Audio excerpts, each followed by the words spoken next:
जय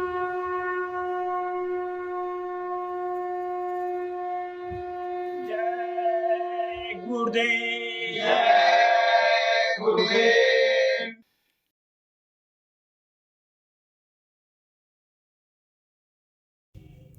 जय गुरुदेव। जय गुरुदेव। मेरा कोई ना सहारा बिन तेरे, गुरुदेव दयालु मेरे। मेरा कोई न सहारा बिन तेरे, गुरुदेव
प्रभु की अनुकंपा जब होती है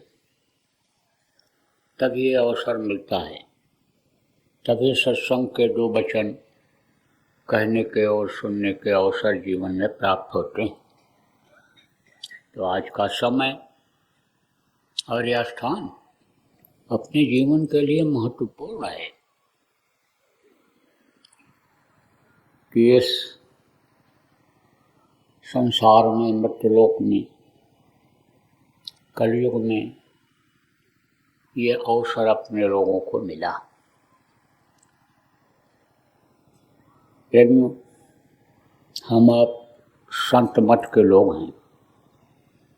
संत मत सबसे ऊंचा मत है। बाकी ये जितने भी मत हैं ये सब नीचे के हैं, काल के मत के हैं, लेकिन अपने लोग दयाल मत के हैं। दयाल का ज़्यादा पावर होता है। कहते हैं मारने वाले से बचाने वाले का हक ज़्यादा होता है।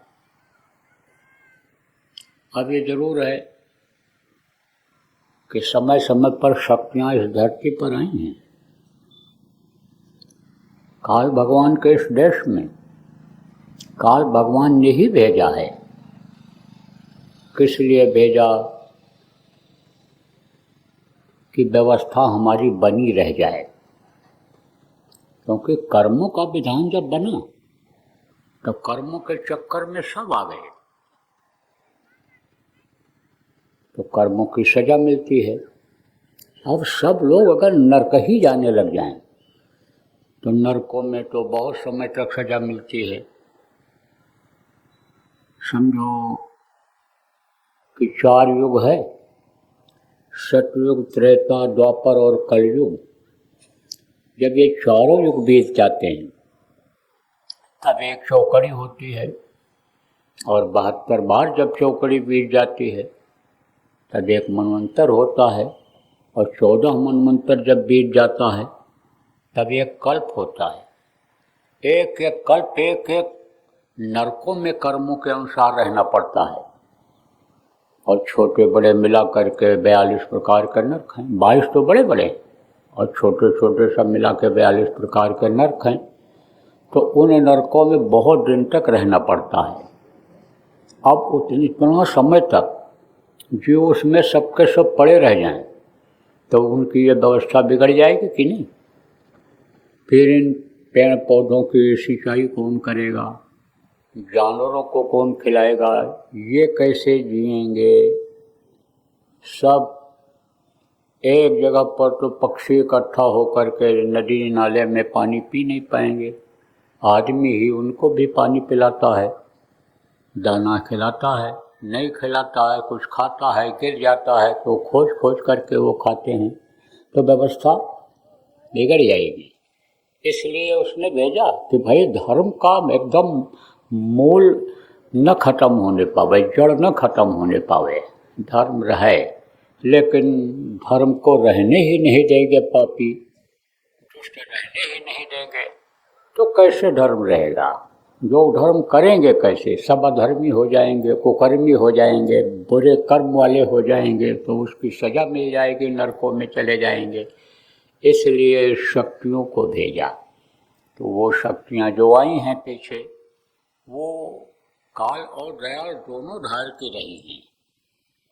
जैसे राम भगवान थे, राम भगवान ने कहा काल रूप तिनकर मैं भ्राता, शुभ और अशुभ कर्म फल दाता। जो अशुभ कर्म करते हैं, बुरा कर्म करते हैं, उनके लिए मैं काल रूप हूँ, और जो अच्छा कर्म करते हैं, शुभ कर्म करते हैं, उनके लिए मैं दयाल हूँ।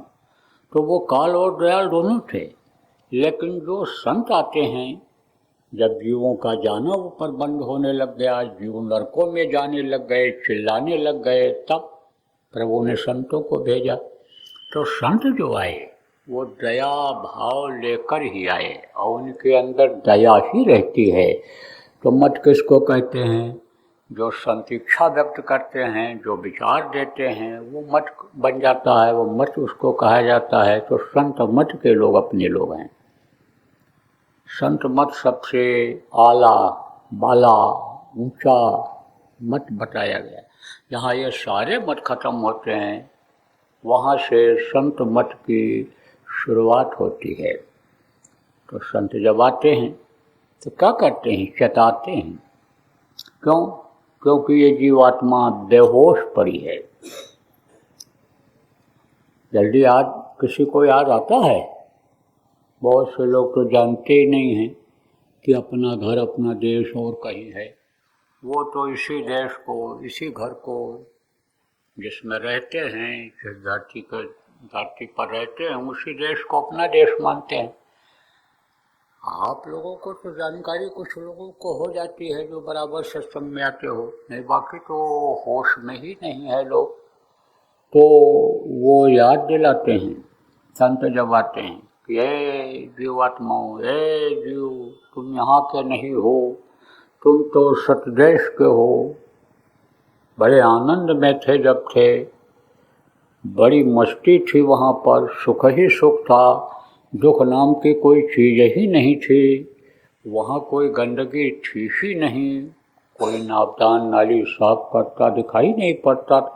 वहाँ कोई हाइलोजन ट्यूब लाइट, दिया चिराग, गैस बत्ती की ज़रूरत ही नहीं थी, क्योंकि रोशनी ही रोशनी थी, अंधेरा होता ही नहीं था, रात होती ही नहीं थी। तो बड़े आनंद में थे। लेकिन तुम जब से वहाँ से इधर आए तब से दुख ही झेल रहे हो। ये जो जीवात्मा है ये दुखी हो जाती है। आप ये समझो कब दुखी हो जाती है, जिस शरीर के अंदर में ये है उसको जब तकलीफ होती है तब जीवात्मा को भी दुख होता है। जैसे जिस घर में आप रहते हो वो घर अगर गिरने लग जाए, एक हिस्सा गिर जाए, धंसने लग जाए, तो आपको फिक्र होती है, चिंता होती है कि जिस घर में हम रहते हैं वही घर गिरा जा रहा है, हम कहाँ रहेंगे। तब ये जीवात्मा दुखी होती है। तो जैसे आपका घर गिरने लग जाता है तब आप भगवान को याद करते हो, गुरु को याद करते हो कि अब हमारा घर बचाओ, हमारा घर बनवाओ, हमारे रहने का वतन आप बनाओ, तैयार करो, दया करो, बना लें हम। इसी तरह से ये जीवात्मा फिर तब रोती है, चिल्लाती है, याद करती है उस प्रभु को। तो आपको समझने की ज़रूरत है प्रेमियों, जब से ये आई तब से समझो कि याद ही नहीं आता है, याद भी आता है। तो जिनको लोगों ने भगवान बता दिया, फोटो को दिखा दिया, पेड़ पौधे को बता दिया, नदी नाले को पूज करा दिया लोगों ने, गोबर मिट्टी को पूजन योग्य बना दिया, कह दिया कि इन्हीं की पूजा करो, यही भगवान है, उन्हीं को याद करते हो, तो आवाज़ वहाँ तक पहुँच नहीं पाती है। तो संत जब आते हैं तो सबसे पहले जीवों के अंदर प्रेम की जगह बनाते हैं। देखो बहुत से लोगों को यही नहीं पता है कि हम क्यों जाते हैं। शुरू में कहते खिंचते चले आ रहे हैं। गुरु महाराज के पास भी ऐसे लोग चले जाते थे। आप फिर समझो गुरु महाराज जब आवाज़ लगाते थे, मंच पर पहुंच जाते थे, कहते थे चलो बच्चों, चलो बच्चों, चलो बच्चों, तो औरतें अपने बच्चों को छोड़ करके भगती थीं और दौड़ती हुई जाती थी, वहाँ बैठ जाती थी। सत्संग सुनती तो होश नहीं रहता था कि कहाँ है मेरा बच्चा। जब बच्चा इधर उधर भटक जाता और वहाँ पर पूछताछ कार्यालय में ले जा कर के लोग बैठा देते, अनाउंस होता कि नीला रंग का शर्ट पहने हुए, हाफ पैंट पहने हुए बच्चा एक मिला है, उम्र जिसकी 4 साल की है, लगभग 4-5 साल की है। तो होश होता था मेरा बच्चा तो वहाँ बैठा हुआ है। जो जैसे तैसे उठ धावे जब आवाज़ लगाते थे तो आवाज़ में कशिश होती थी। पहले गुरु महाराज बोलते थे, क्या बोलते थे, जो उस वक्त के शासन की कमियां थी, सुधार की बात मन से करते थे। तो वो जो सरकार थी उसको अच्छा नहीं लगता था, सीआईडी लगाती थी सरकार जो थी कि जाओ पता लगाओ बाबा कौन है, क्या हो रहा है बाबा के यहाँ। सीआईडी लोग आते थे। तो एक आदमी से सीआईडी ने पूछा कि तुम यहाँ क्यों आते हो? तब उसने कहा हमको बाबा अच्छे लगते हैं, इसलिए मैं आता हूँ, देखने के लिए आता हूँ बाबा को। कोई कुछ कहे, कोई कुछ कहे, कोई कुछ कहे। सीआईडी वाले ने दूसरे से पूछा, यानी हेड ने पूछा दूसरे से, जो सिपाही था उससे पूछा, कहा कुछ है? अरे बोले यहाँ क्या है, कुछ नहीं, यहाँ तो बस भाई जय गुरुदेव, भाई जय गुरुदेव, भाई जय गुरुदेव, भाई चलो खा लो, चलो भाई सब सफाई सब अपने काम में लगे, यहाँ कुछ नहीं, चलो। तो आप ऐसे ही समझो, आपको जो मैं बता रहा था कि खबर ही नहीं रहती है कि हम क्यों जा रहे हैं, क्या क्या करने जा रहे हैं शुरू में। तो जो जैसे तैसे उस दावे जब आवाज़ लगाते हैं तब जीव चल पड़ते हैं और जीव के अंदर प्रेम की जगह बनाते हैं। और जब जीव जुड़ जाता है, जो बताते हैं नाम उस वक्त का, जैसे इस समय जय गुरुदेव नाम है, तो जय गुरुदेव नाम जब बोलने लगते हैं तो वो जो कर्मों की बाधा आती है ऐसे स्थानों पर आने में, वो बाधा हटती है। तब सत्संगों में जीव आने लगते हैं। और जब सत्संग में आने लगते हैं तब सत्संग सुनने की इच्छा उनकी जग जाती है। और सत्संग जब सुनते हैं तो सत्संग जल जब कोई पावे, मैलाई सब कट जावे। सत्संग जब मिलता है तो अन्य समझो की सफाई कर्मों की होने लगती है और फिर सत्संग समझ में आने लगता है। और नहीं तो सत्संग जल्दी समझ में भी नहीं आता है, क्योंकि ये संत मत का सत्संग है।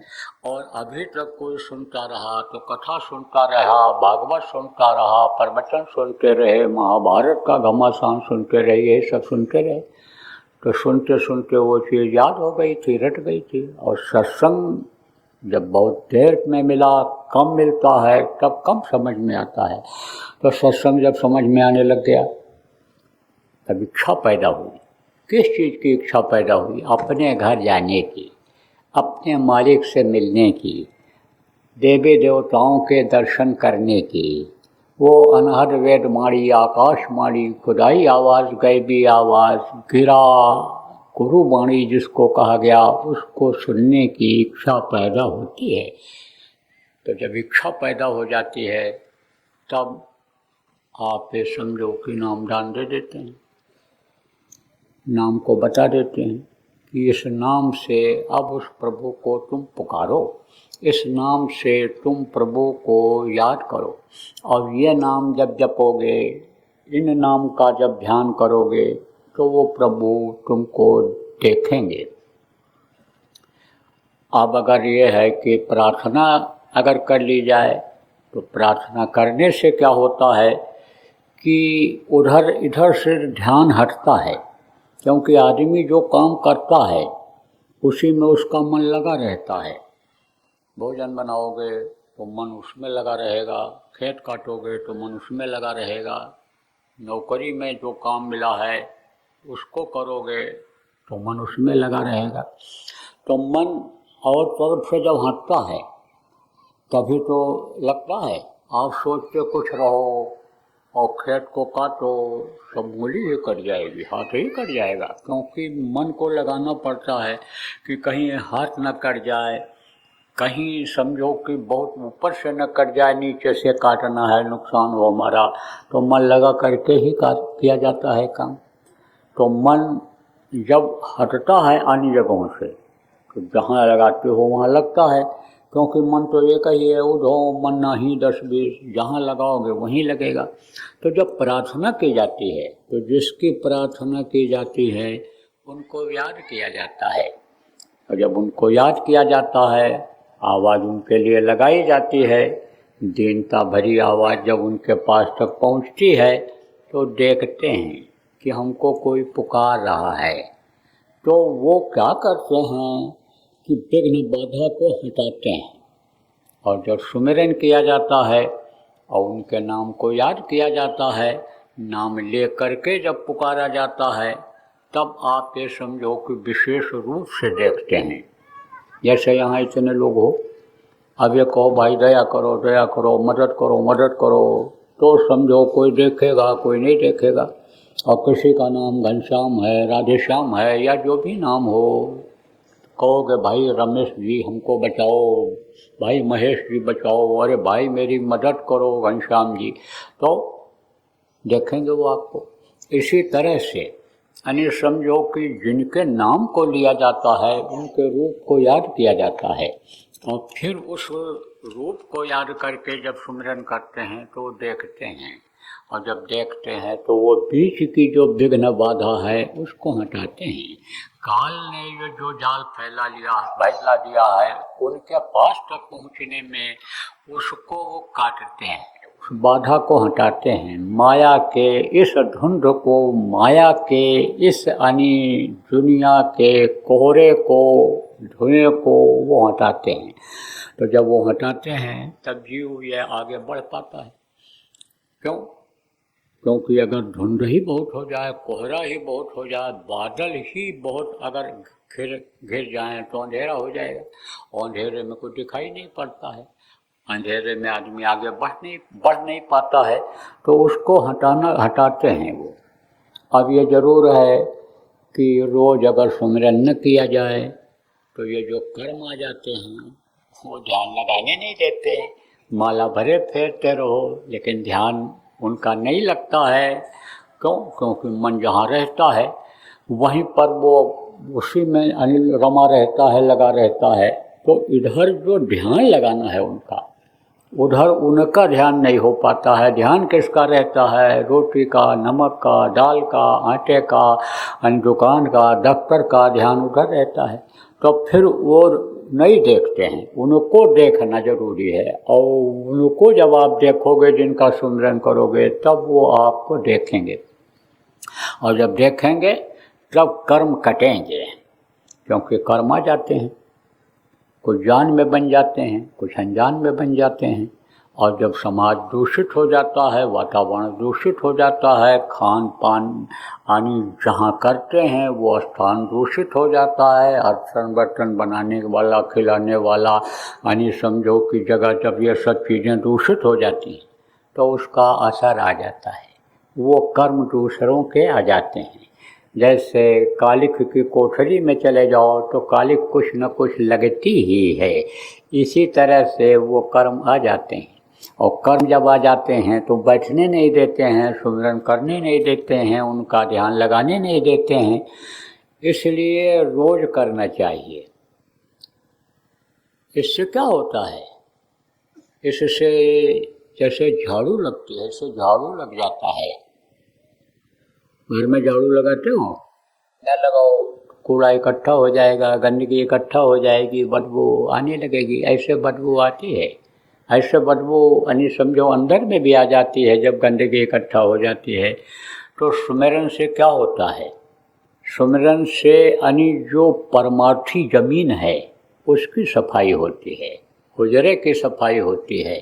हुजरा किसको कहा गया? अंतःकरण को, जहाँ पर वो प्रभु बैठा दिखाई पड़ता है, जहाँ पर उसका सिंहासन है एक तरह से इस मनुष्य मंदिर में, उसकी सफाई होती है, अंतःकरण की सफाई होती है। और सफाई अगर नहीं होगी, जगह अगर गंदा रहेगा तो बैठेगा क्यों वो? साफ सुथरी जगह थी, सफाई किया प्रेमियों ने बहुत पहले आकर के यहाँ। जब कार्यक्रम निश्चित हुआ तो आए लोग, यहाँ इंतजाम किए, आपके लिए बिछा दिए, अब आप बैठ गए यहाँ पर। ऐसे सफाई होना जरूरी है। अंतःकरण कहा ना, दिल का हुजरा साफ कर, जाना के आने के लिए, ख्याल गैरों का हटा, उसको बिठाने के लिए। तो सुमिरन प्रेमियों बहुत ज़रूरी होता है। इसीलिए 24 घंटे में एक बार सुमिरन का नियम बना दिया गया। जब भी सुमिरन करो आप तो ध्यान उन्हीं का करो, जिनके नाम का सुमिरन करो, ध्यान उन्हीं का करो। सुमिरन, ध्यान और भजन, सत्संग सेवा यानी समझो, ये सत्संग सेवा और भजन ये संत मत में प्रमुख चीज़ें हैं। सत्संग, सेवा और भजन, और सुमिरन, ध्यान यानी भजन, ये प्रमुख चीज़ है। तो आप ये समझो प्रेमियों कि दूसरा ध्यान करने के लिए बताया गया, ध्यान लगाया जाता है प्रेमियों। तो ध्यान का मतलब क्या होता है? देखना। अब एक साथ दो लोगों को कैसे देख सकते हो कि इधर भी दाहिनी तरफ देखो, बाईं तरफ भी देखो? देखोगे, जिसको देखोगे वही दिखाई पड़ेगा। आप समझो जब उसके तरफ से ध्यान को हटाओगे तब दूसरे को देख पाओगे। अगल बगल में ही खड़े हैं, लेकिन दोनों चेहरों को, दोनों लोगों की आंखों में आप कैसे देख पाओगे? एक एक को देखोगे तो आपको ध्यान भी दुनिया की तरफ से हटाना पड़ेगा, ध्यान एकाग्र करना पड़ेगा, दृष्टि को एकाग्र मतलब एक जगह पर देखना पड़ेगा। तब समझो कि वो पर्दा हटेगा। कौन सा पर्दा? यानी जो कर्मों का पर्दा है। क्योंकि कर्म अगर जमा रहेंगे तो प्रारब्ध कर्म है, संचित कर्म है, क्रियमाण कर्म है। जो संचित प्रारब्ध क्रियमाण कर्म, संचित कर्म किसको कहते हैं? जो पूर्व जन्मों के रह गए हैं। क्रियमाण कर्म किसको कहते हैं? जो इस समय हाथ पैर आँख कान से करते हो।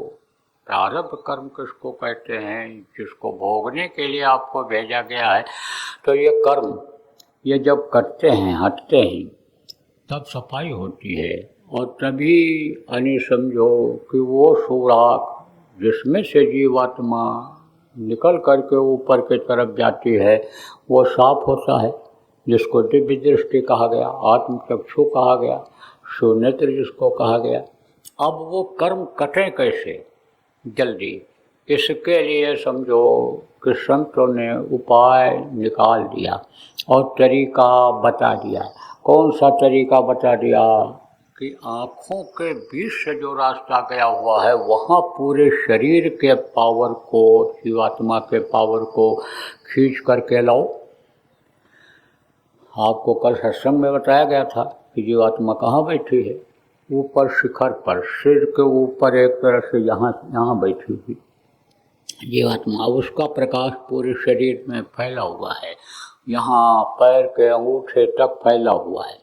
अब इसको खींचो, खींचो का मतलब इधर से ध्यान को हटाओ और पूरी शक्ति को लाओ। कहाँ पर? यहाँ भौहों के बीच में। जैसे विश्वामित्र जी ने राम को कहा था धनुष तोड़ते समय, तो उठो राम भंजो बहुत चापू, मैं तो हूँ जनक शक्कर पर टापू। वो बैठे हुए थे कहाँ? धनुष यज्ञ में। कौन? गुरु विश्वामित्र जी, जो राम भगवान के विद्या गुरु थे। विद्या गुरु किसको कहते हैं? जो दुनिया का ज्ञान कराता है, जो ABCD का खा गा गा, जो अस्त्र शस्त्र चलाना, जो सब कुछ ये दुनिया की चीज़ें जो दुनिया में काम आती हैं, उन चीज़ों को जो बताता है, समझाता है, पढ़ाता है, उसको विद्या गुरु कहते हैं। आध्यात्मिक गुरु अलग होते हैं, विद्या गुरु अलग होते हैं। तो विद्या गुरु जो बैठे हुए थे उन्होंने कहा उठो, और वो दोनों खड़े थे, राम और लक्ष्मण से पहरा देने के हिसाब से खड़े थे बगल में। कहा उठो राम। अब लोग ये सवाल करते हैं, हम लोगों को भ्रम पैदा होता है कि जब खड़े थे तब क्या कहा उठो, बैठे होते, लेटे होते तो उठने की बात समझ में आती। बात कुछ और है।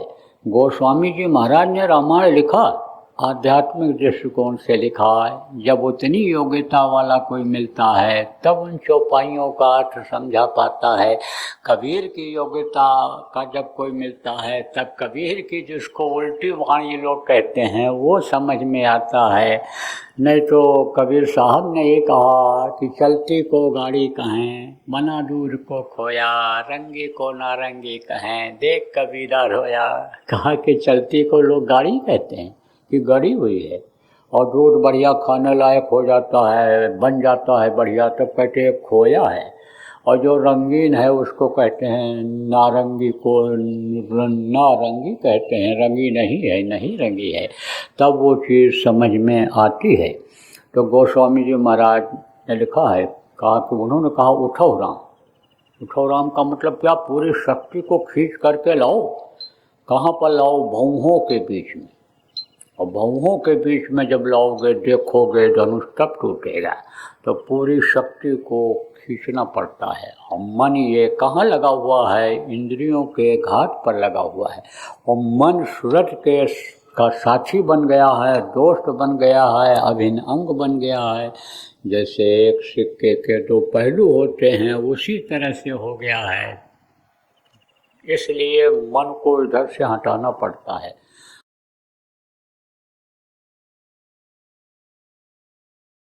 देखो ब्रह्मियों, ये जो यानी समझो त्रयोदशी आपकी 8 तारीख को आ रही है, उसके 3 दिन के बाद यानी समझो उसके यानी अमावस्या आएगा, उसके बाद में फिर द्वितीया आएगी। समझ लो 12-13 तारीख में पड़नी चाहिए। तो ये जो इस सप्ताह का यह समय है, यह आपके लिए प्रचार के लिए बहुत अच्छा समय है। यह मुहूर्त होता है, हर काम का मुहूर्त होता है। और मुहूर्त से जो काम होता है उसमें कामयाबी मिलती है। ये मुहूर्त और ये जितनी भी चीज़ें बनाई गई हैं, ये संतों के द्वारा, महात्माओं के द्वारा बनाई गई हैं। इसलिए मुहूर्त का असर होता है। देखो, जो आप पुराने आदमी हो, इसमें गुरु महाराज के जो शिष्य हो, गुरु महाराज भी मुहूर्त से सब काम करते थे और एक समय बताते थे कि दिन में 1:10 पर यह कार्यक्रम शुरू होगा और पूरे देश में उसी समय पर कार्यक्रम, कोई भी एक अभियान होता था तो उसको चालू किया जाता था। इसी तरह से ये पूरे देश विदेश के लोगों के लिए ये जो ये सप्ताह आ रहा है, ये हफ्ता आ रहा है, ये महत्वपूर्ण है। इसमें आप थोड़ा मेहनत करोगे तो ज़्यादा कामयाबी मिलेगी, थोड़ा मेहनत करोगे तो आपका ज़्यादा महत्व बढ़ेगा, आपकी कीमत ज़्यादा बढ़ेगी। इसलिए आप लोग जो यहाँ पर आए हुए हो, या जो लोग भी आप कहीं भी किसी प्रदेश में सुन रहे हो या सुनो, ये खबर आपको लोग बतावें, तो आप अपनी योजना बना लो। कैसे भी करो, कैसे भी समझाओ। इस समय जिनको समझाओगे उनके समझ में जल्दी आएगा और जल्दी उनके अंदर बदलाव होगा। बदलाव लाना भी ज़रूरी है, और नहीं तो बज रहा काल का डंका, कोई बचने न पाएगा। बचेगा साध जन कोई, जो सत से लौ लगाएगा। जय गुरुदेव। सरकारी व गैर सरकारी अनुदान के लिए बिना सत्संगियों के सहयोग द्वारा जनहित के कार्यों में लगी हुई बाबा जय गुरुदेव धर्म विकास संस्था का मुख्यालय पिंगलेश्वर रेलवे स्टेशन के सामने, मक्सी रोड, उज्जैन, मध्य प्रदेश में है। यहाँ पर सत्संग व नामदान का कार्यक्रम होता रहता है। अतः आप श्रोताओं से अनुरोध है कि बाबा उमाकांत जी महाराज के आश्रम उज्जैन एक बार परिवार सहित जरूर पधारिएगा। जय गुरुदेव। आपके सुझाव के लिए व्हाट्सएप नंबर 9575600700। जय गुरुदेव। जय गुरुदेव।